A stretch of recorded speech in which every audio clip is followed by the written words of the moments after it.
السلام عليكم شباب. معاكم كمال من جيج هيد تي في. النهارده هنتكلم على الصيد من القارب، اللايت جيجنج واللايت كاستنج. اغلب المعلومات اللي هنقولها في الفيديو تتوافق مع المنطقة بتاعتنا هنا في الامارات، دبي وابو ظبي وعجمان راس الخيمة، المناطق القريبة من الشط مش بعيدة قوي.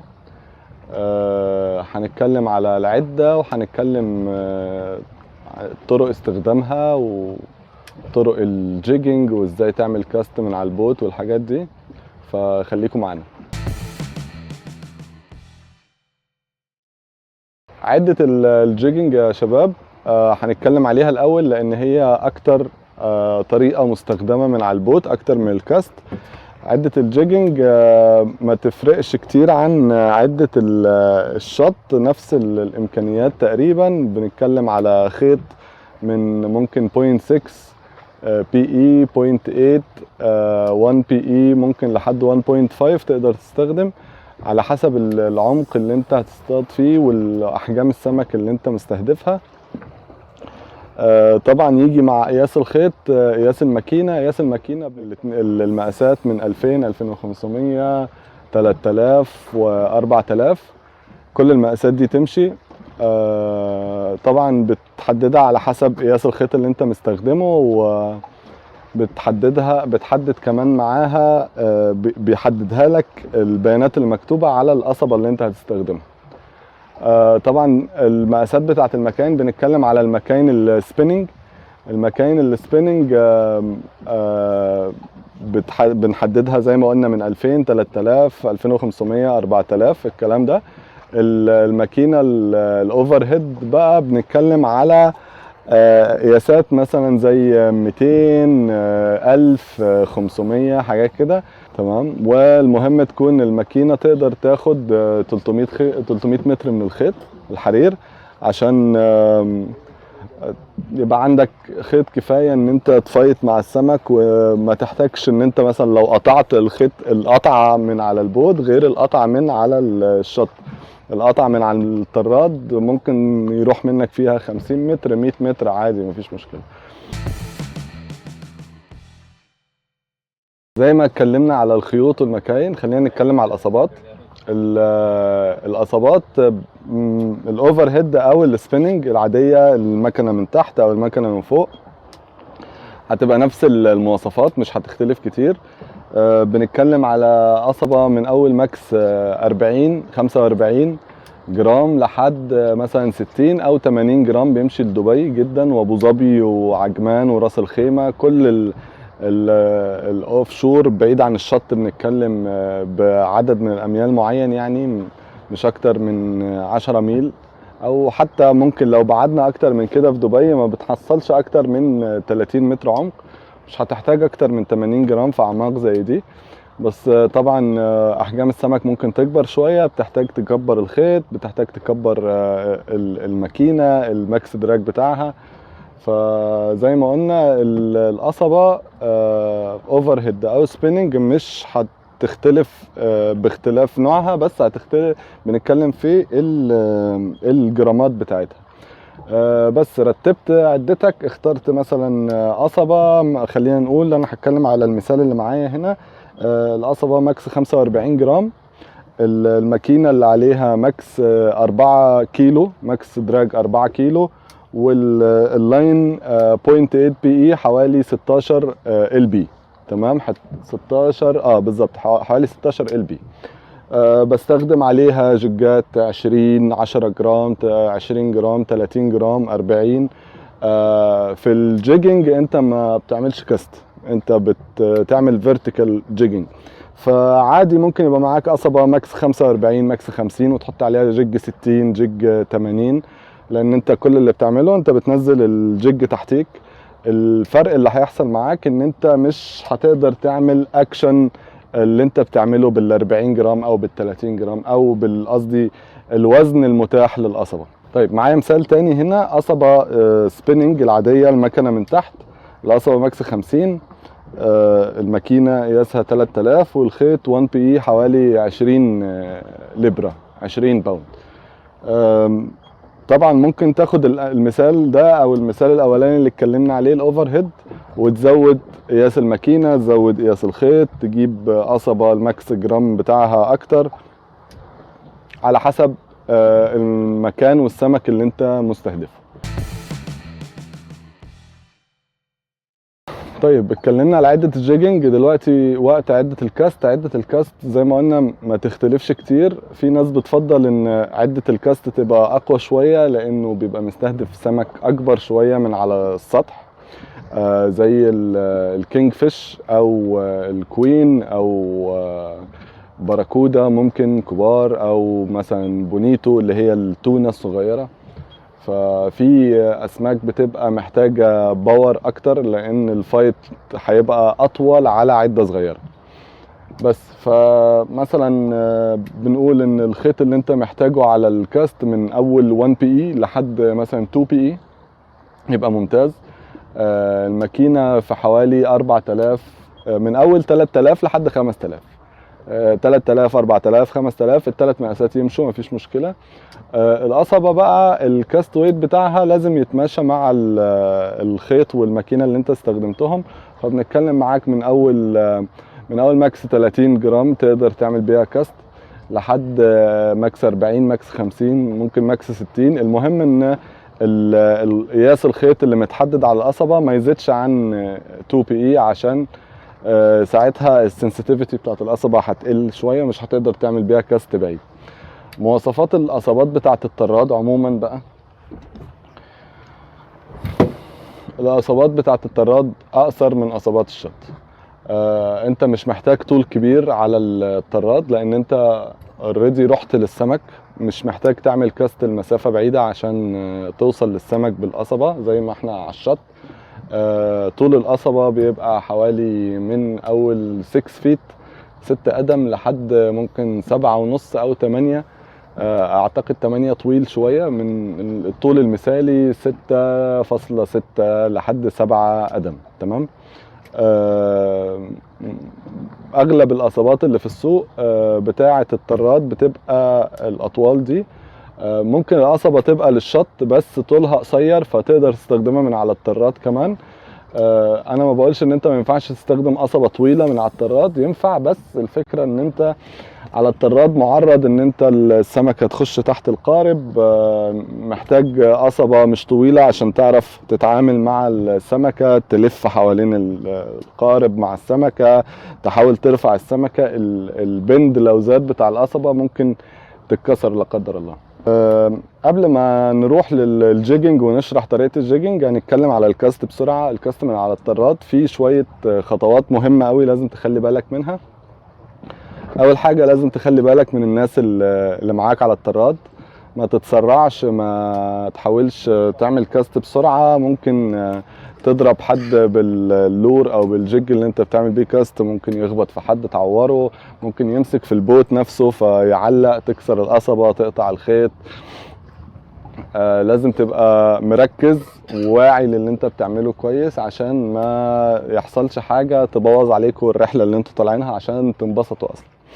طيب احنا هنعمل كاست دلوقتي، هوريكم شوية خطوات اساسية كده. اول حاجة بنحدد المكان اللي احنا هنعمل كاست فيه. نتكلم ان انا هعمل كاست الناحية دي. بنمسك القصبة زي المسكة العادية بتاعتنا، بنحط القصبة بين الصباعين بتوعنا اللي في النص، بنمسك القصبة كويس، بنلف الباك اب بنجيبه عند الصباع اللي هنمسك بيه الخيط. بنمسك الخيط، بنفتح البيل. تمام. ده الوضع الطبيعي كده، واحدة واحدة خالص. بتلف القصبة ورا، بتطلع اللور بره البوت. تمام.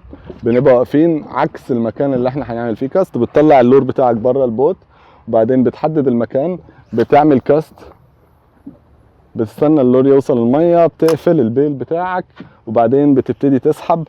لو انت في طراد زي اللي انا واقف فيه ده كده وفي حد واقف مستني عايز يعمل كاست، فبعد ما بترمي بتتحرك توسع له مكان وهو بيجي من وراك يرمي، وهكذا. بتكون انت مثلا سحبت، خلصت سحب، بتلف وترجع ترمي تاني، وهكذا. تمام. خلينا نسحب الخيط ونوريكم تاني ايه اللي احنا عملناه. بنمسك القصبة، بنمسك الخيط، بنفتح البيل، تمام. بطلع خلينا نقف هنا، بطلع اللور بره الطراد خالص وانا بعمل كاست. بحدد المكان، بمسك القصبة بايديا الاتنين مش بايد واحدة، ايد الماكينة وايد القصبة من تحت عشان انا اعرف ارمي كويس. بتأكد كله تمام وبعمل كاست. بتفضل موجه القصبة في المكان اللي انت رميت فيه عشان تتأكد ان اللور راح. عملنا كاست خلاص، بنوسع مكان لحد تاني يجي يعمل كاست. بس الموضوع بسيط، ما فيهوش اي لخبطة او كلكعة. اي حد يقدر يعمله، بس يبقى مركز هو بيعمل ايه. اخر مرة نمسك المكنة كويس، نمسك الخيط، نفتح البيل، لف القصبة ورا واعمل كاست. تمام. بتعمل كاست وبتستخدم لور او جيج او ايا كان. في كذا طريقة للموضوع. اول حاجة ان انت شايف الفرنزي، السمك بياكل قدامك، فانت بترمي عليه. اول ما بترمي بتقفل البيل بتاع المكنة وبتبتدي سحب بسرعة عشان السمك يضرب، لان هو السمك اوريدي اكتف بياكل. ممكن انت مثلا شفت السمك بياكل ولما رميت السمك نزل تحت، فما بتسحبش على طول، بتسيب اللور يغطس شوية او الجيج بتاعك ينزل شوية تحت وبعدين بتبتدي تسحب. بتعمل زي بقى الشط، بتعمل تويتش، بتعمل جيرك، بتوقف وانت بتسحب وترجع تسحب تاني، كله يمشي. نفس الفكرة لو بتعمل بوبينج، نفس الطريقة، كاست وبتعمل بوبينج من على الطراد، مفيش اي فرق في الموضوع. اهم حاجة السيفتي، وتخلوا بالكم من الناس اللي حواليكوا، وزي ما قلنا تعمل كاست توسع وتدي فرصة لغيرك. لو انت لوحدك بتعمل كاست عادي خليك واقف مكانك، بس اكيد بيبقى في ناس تانية. كاست ووسع، كاست ووسع لحد ما يضرب عليكوا سمك. بس نايس فيش.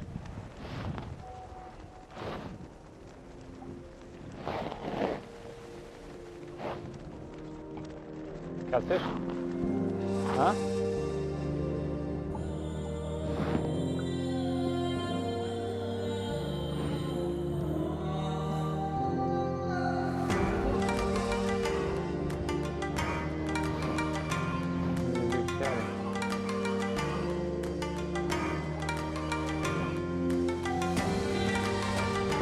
كوبيا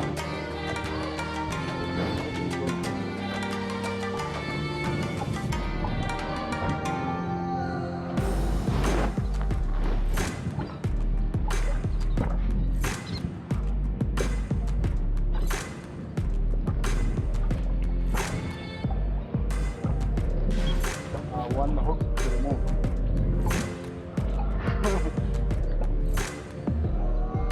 Don't push it too much, keep tight.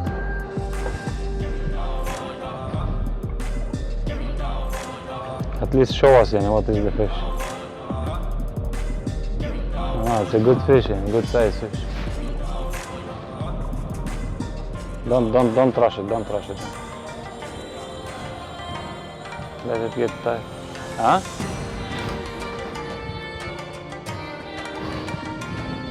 Really no fish.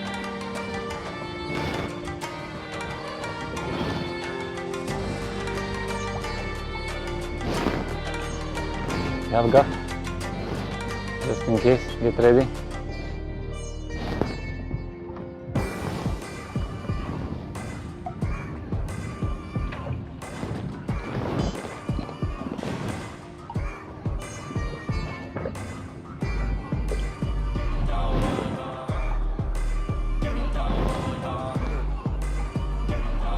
And there is still. Yeah? Maybe catfish.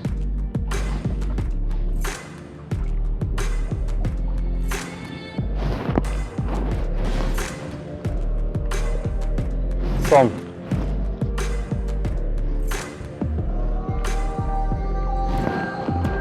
Но здешний сом это не наш сом, это такое.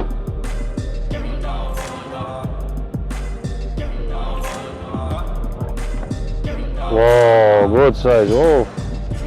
Nice, nice, nice, nice, nice, nice. Nice. Nice. Whoa, whoa, whoa, whoa, whoa, whoa, whoa. Careful, huh? Yeah, and don't, you will not frontail me. You will lose it under the gill. Under the gill.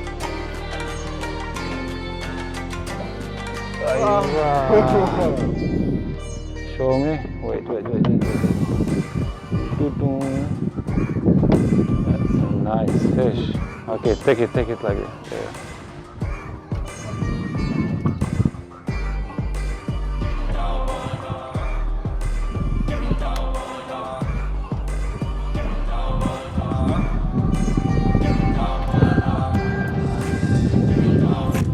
دايموند ترابادي يا شباب على سلو جيجنج.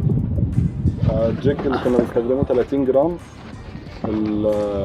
الخيط 0.8 18 باوند، والقصبة سلو كلو اللي هي الماكس 45 جرام. ماكينة تيل ووك اوفر هيد زي ما انتم شايفين، نتيجة ممتازة.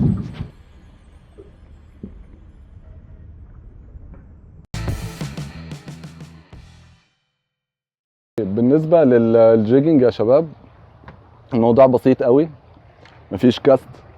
تقف على طرف الطراد، بتفك الجيج بتاعك، بتتأكد ان الخيط سالك في كل الجايدز عشان ما يعلقش. بتفتح البيل، الماكينة الاوفر هيد غالبا فيها زرار بتفتح بيه، او الماكينة السبيننج بتفتح من البيل بتاعها. بتفتح البيل، بتسيب الجيج ينزل لحد تحت. تمام، بنفضل مستنيين الخيط يقف، او انت بتحس بالجيج بتاعك وصل لحد تحت. اول ما الجيج بيقف او الخيط بيقف بتبتدي تعمل حركات الجيجنج اللي انت تقدر تعملها. ابسطها خالص ان انت بتعمل زي بترفع الجيج من على الارض وبتسيبه يغطس تاني. دي السلو جيجنج. خليني اوريكم ابسط طريقه للسلو جيجنج. بنتكلم ان الجيج كده على الارض، ترفع الجيج وتسيبه يغطس، ترفع الجيج وتسيبه يغطس. البايت ممكن يجي وانت بترفع، ممكن يجي وهو بينزل لحد تحت. طبعا الطراد بيعمل دريفت، فاول ما الجيج بتاعك بينزل على الارض الطراد بيبعد، بيسمر، فالجيج بتاعك بيبعد عنك فبيترفع عن الارض. بتفتح البيل تاني عشان توصله للارض، لان احنا مترجتين السمك اللي في القاع. بتسيب الجيج ينزل لحد الاخر، تعمل ابسط حركه قلنا عليها، ترفع الجيج وتسيبه ينزل، وهكذا. تمام.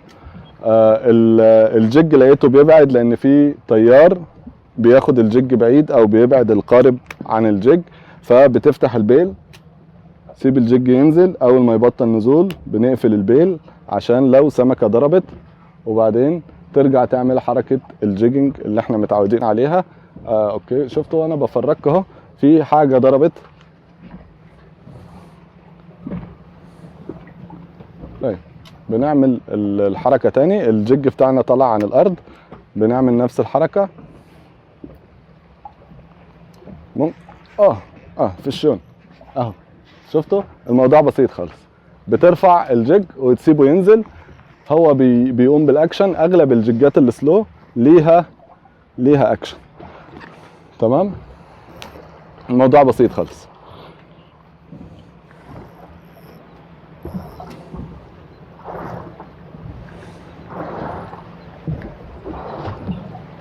بنرجعها الميه عشان صغيره.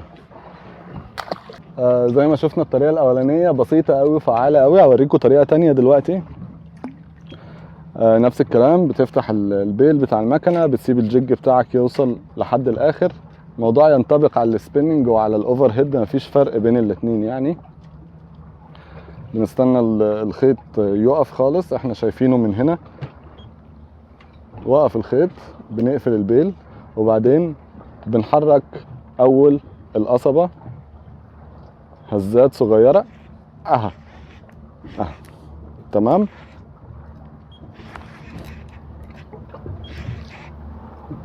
زي ما انتم شايفين الطريقة فعالة ازاي. من اول ما ابتدينا نشرح ضرب عليها سمك على طول. معانا حاجة مش كبيرة قوي بس تقريبا شعري.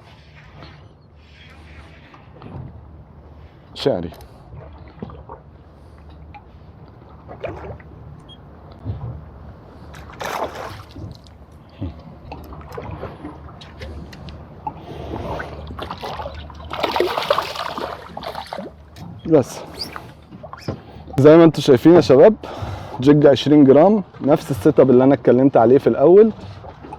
النتيجة فعالة زي ما انتم شفتوا. بتهز الجيج هزة صغيرة، مفيش اكشن قوي، لان اوقات الاكشن القوي بيخوف السمك. الطريقتين اللي انا شرحناهم في الفيديو اكتر طريقتين انا بستخدمهم. مفيش قانون في الموضوع، ممكن تعمل جيجنج باي طريقة، الطريقة اللي تريحك، الطريقة اللي انت شفت السمك بيضرب عليها، انت جربت طريقة غير اللي انا قلتهم ونجحت معاك، مفيش اي مشكلة. المهم ان انت تحاول تحرك الجيج بتاعك على حسب تخيلك لسمكة او بيت او حبار او كراب بيتحرك على الارض عشان تغري سمك زي الشعري، الشعم، الجفدار، انواع سمك كتير قوي ممكن تضرب عليك. كده اعتقد انا شرحت جزء كبير من الجيجنج، وشرحنا كل المعلومات عن الكاستنج. الفيديو بتاعنا كده وفى. يا رب يكون الفيديو عجبكم. لو في اي اسئله اكتبوا لنا في الكومنتس او ابعتوا لنا على البرايفت. كان معاكم كمال من جيج هيد تيم، جيج هيد تي في. والحلقه دي بنحب نوجه شكر ل UAEfishing.com. شكرا، نشوفكم فيديو تاني. على السلامه.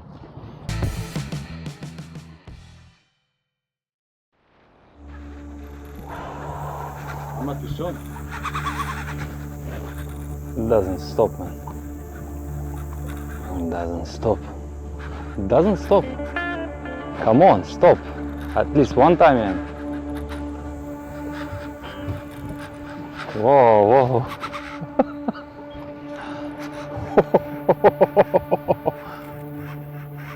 Big fish, big fish.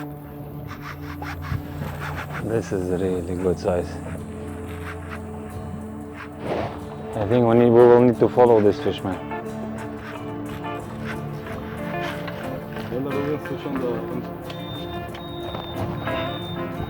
I cannot even reel.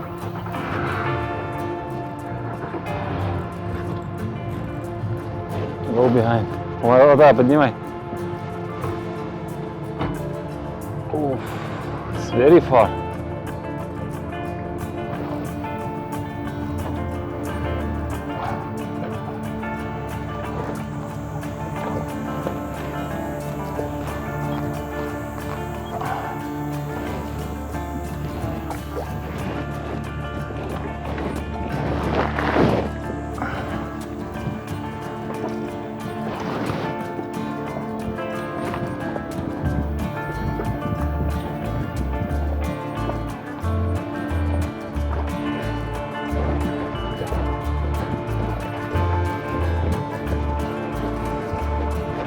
Stop engine.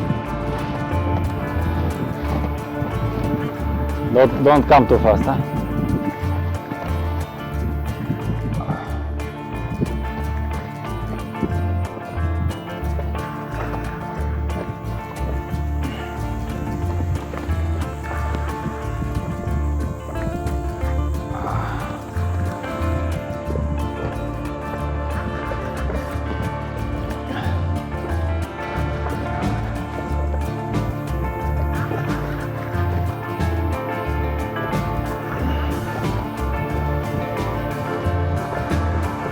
Trying to go into rocks.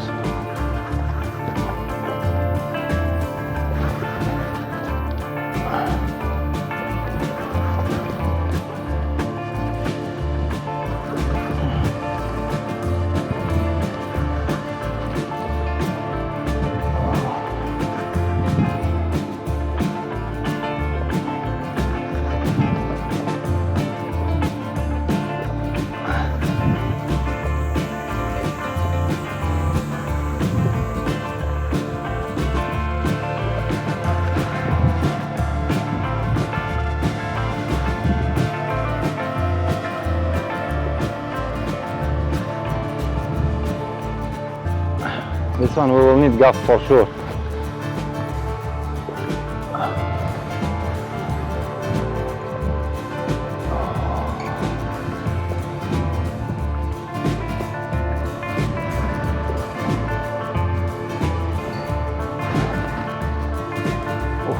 They jumped in.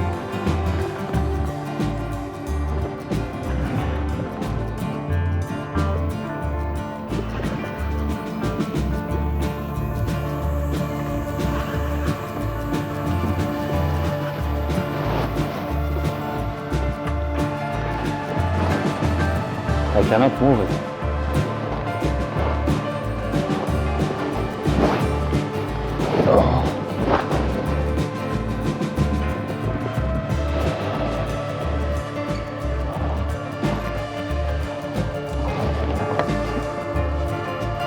Same diamond thing.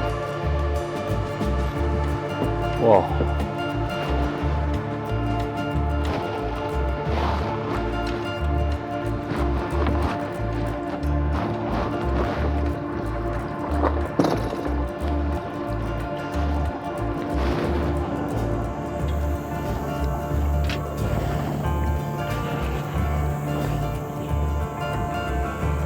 No, it's not diamond.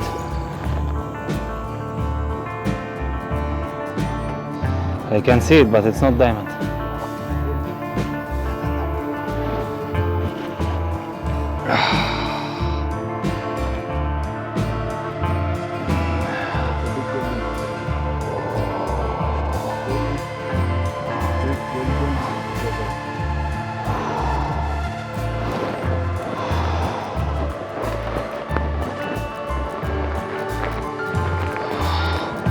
Don't fall down, huh?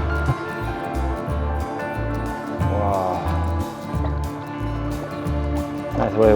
I'll take it, Ahmed, I'll take it. Ahmed, I'll take it. I'll take it, you'll jump now. طيب. Wait. أيوة.